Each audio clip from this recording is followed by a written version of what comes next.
How do you lift a 70-ton granite block inside a pyramid without cranes, steel, or machines? That's not a trick question. That's the real problem hidden inside one of the most famous structures on Earth. Welcome back to History of Questions, where we don't give easy answers. We question the ones everyone already accepted. The king's chamber inside the Great Pyramid of Giza isn't supposed to exist the way it does. On paper, it breaks the rules of ancient construction. On camera, it looks boring and empty. But in reality, it's one of the most uncomfortable engineering problems humans ever left behind. The more you look at it, the less the standard explanations hold together. At first glance, it's just a stone room. No gold, no paintings, no hieroglyphs, just granite walls and a granite box. And that's the trap. Granite is the worst possible material they could have chosen. It's hard, unforgiving, and brutal on tools. Modern builders still complain about it.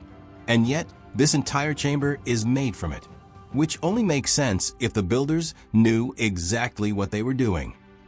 Granite doesn't care about your tools. Granite doesn't forgive mistakes. Even today, we rely on diamond-tipped blades and industrial machines to cut it cleanly. But 4,500 years ago, someone made a decision. The most important room in the pyramid would be built entirely from granite. The ceiling beams alone weigh between 50 and 70 tons each. That's heavier than a fully loaded semi-truck. They aren't sitting on the ground. They're stacked horizontally, perfectly balanced, deep inside the pyramid. If this already sounds impossible, pause for a second and subscribe, because this gets way worse before it starts making sense. Your brain might try to calm itself by saying the stone came from nearby. That would be comforting, but it's wrong. The granite came from Aswan, over 800 kilometers away, across desert, across river, with no engines. That means quarrying granite with copper tools, dragging it across land, floating it on the Nile during flood season, dragging it again after unloading, then lifting it. And even if you accept all of that, even if the real problem still hasn't been solved, moving 70 tons on flat ground is hard. Moving it upward is worse. Moving it upward inside a structure is brutal. Doing it with millimeter precision borders on insanity. This is where the ramp debate melts brains. External ramps sound logical at first, until you do the math. The ramp would have needed to be longer than the pyramid itself, a megastructure rivaling it in size. But here's the problem nobody likes to sit with. No ramp remains, no foundations, no scars in the landscape, which means either the ramps vanished completely or they were never outside to begin with. That's where the internal ramp theory enters. Spiral ramps built inside the pyramid as it rose. Blocks moved upward internally, protected from weather, controlled by geometry. If this is bending your brain already, like the video, it tells the algorithm you want more questions like this. Suddenly, precision makes sense. Logistics makes sense. Efficiency makes sense. And the missing ramps? They're still there, hidden inside 4,000 years of stone.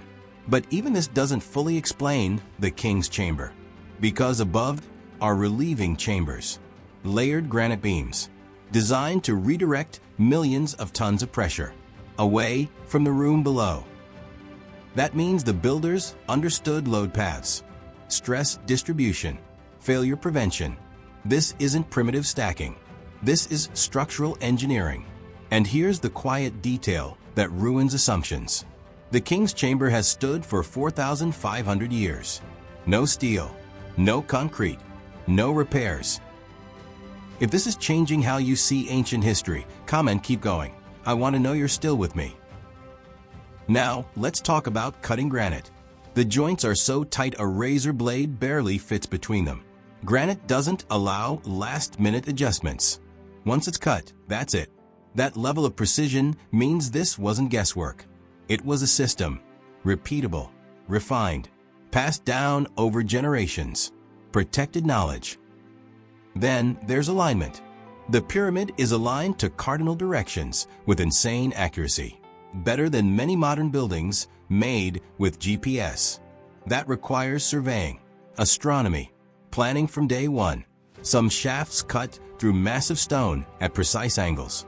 You don't add those halfway through construction. This was designed from the start, which means the end was always known. Nothing here was accidental. If you're still watching, subscribe to History of Questions, because this channel exists for moments exactly like this. This wasn't chaos. It was specialization, surveyors, stone cutters, engineers, not slaves guessing their way through a miracle. Professionals executing a design. And here's the thought that lingers. If we found this structure on another planet, we'd call it evidence of an advanced civilization. But because it's in our past, we say, yeah, probably ropes. Maybe the real mystery isn't how the king's chamber was built. Maybe it's why we're so uncomfortable admitting how capable ancient humans really were.